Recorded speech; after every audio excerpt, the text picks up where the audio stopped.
अच्छा एक बात बताइए, हम नहीं, लगातार दान सिंह जी जो हैं वो जो कहें वो कोई गीता नहीं है, बाइबल नहीं है। नहीं, तभी आपसे पूछ रही हूँ क्योंकि उन्होंने साफ तौर पे इंटरव्यू में ही कहा कि उन्होंने लिख के दिया कि मैं चुनाव नहीं लड़ना चाहता था। अब जब चुनाव नहीं लड़ना चाहते तो पार्टी ने टिकट नहीं दी, तो अब नाराजगी क्यों दिखा रहे हैं? नहीं नहीं, देखिए ऐसा है कि दान सिंह जी जो हैं वो एक तरफा बात कर रहे हैं। आप कुमारी शैलजा जी हैं, रणदीप सुरजेवाला जी हैं, उन्हें बकायदा जो है, क्योंकि उनको भी इनवाइट किया गया था, उन्होंने ये कहा कि अगर कोई एकमात्र व्यक्ति है जो सीट निकाल सकता है गुड़गांव से, वो कैप्टन अजय सिंह है। जो सर्वे किया गया, मैंने जो है भगत चरणदास जी से पूछा, आज वो मना करते हैं तो बात दूसरी है, मैं कैमरे पे बोल रहा हूं। उन्होंने कहा कि जो हमारे पास रिपोर्ट आई है उसमें अगर कोई सबसे अगर सक्षम और मजबूत कैंडिडेट है तो आप हैं। उसके बावजूद भी जो है उन्होंने जो है एक और नौजवान का नाम भी डाल दिया बीच में। तो मैं उनसे मेरा प्रश्न है भगत चरणदास जी से कि आपने जो है एक नौजवान बच्चे का जो कभी काउंसिल का चुनाव भी नहीं लड़ा हो, किस बेसिस पे आपने उसका नाम पैनल में डाल दिया? और बाबरिया जी ने और जो भी कोई व्यक्ति है उन्होंने जो है अंधेरे में क्यों रखा राज बब्बर जी को? आज मुझे मीटिंग बुलानी पड़ी, आज मुझे ये संशय दूर करने के लिए। और दो दिन पहले राज बब्बर जी मेरे घर पे आए और मैं उनको अच्छा इंसान मानते हुए मेरे बेटे ने कहा कि हम आपकी मदद करेंगे। और उससे एक दिन पहले चिरंजीव ने रेवाड़ी में पहली मीटिंग चिरंजीव ने करी और ये कहा कि रेवाड़ी का एक एक वोट जो है वो जो है राज बब्बर जी को जाना चाहिए। और आज हमने मीटिंग बुलाई, राज बब्बर जी को बुलाया। बिल्कुल।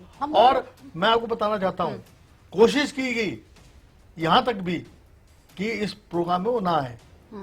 अच्छा, ये तक कोशिश हुई कि राज बब्बर ना आए प्रोग्राम? मतलब कि आप मुझे आप बताइए, तो कैप्टन अजय यादव को सपोर्ट नहीं चाहिए क्या राज बब्बर? नहीं, राज बब्बर जी तो आना चाहते थे, आए वो, लेकिन तो राज बब्बर को कोई गुमराह करना चाह रहा है? मैं जो आपसे बात कह रहा हूं कि ये कोशिश की गई कि वो ना आ पाए यहाँ। तो मुझे फिर जो है जो हमारे जो सीएलपी लीडर भूपेंद्र सिंह हुड्डा जी से मैंने बात करी, तो जैसे ही मैंने उनसे बात करी तो उसी वक्त जो है उनका फोन आया राज बब्बर जी का कि मैं आ रहा हूं। तो मेरा कहने का मकसद ये है कि कुछ लोग जो ऐसे हैं जिन लोगों का कोई बेस नहीं है, जिन लोगों को सर्व बना रखा है गुड़गांव का, तो वो लोग जो हैं वो मतलब कि इस हद तक जा सकते हैं कि पार्टी को नुकसान भले हो जाए। मेरा लक्ष्य क्या है? मेरा लक्ष्य है कि जो राहुल गांधी जी ने भारत जोड़ो यात्रा, भारत जोड़ो न्याय यात्रा और जो 25 वचन जो दे रखे हैं और उसको पूरा करना। युवा के बारे में 1 लाख रुपए देने की बात हो, चाहे वो महिलाओं को 1 लाख रुपए देने की बात हो, चाहे किसानों को एमएसपी देने की बात हो, चाहे मजदूर को जो है 400 रुपए देने की बात हो, क्या संविधान को बचाने की बात हो, कॉन्स्टिट्यूशन को बचाना है हमने। तो आप पार्टी के लिए दिल जान से लगे हुए हैं? नहीं, मैं पार्टी में 89 में पहली दफा इलेक्ट होके आया, जब 4 एमएलए थे तब हमने कांग्रेस नहीं छोड़ी। उसके बाद 91 में मंत्री बना मैं भजनलाल की सरकार में। उसके बाद 96 में केवल 9 एमएलए है, तब मैं जीता। 21 आए तब मैं जीता।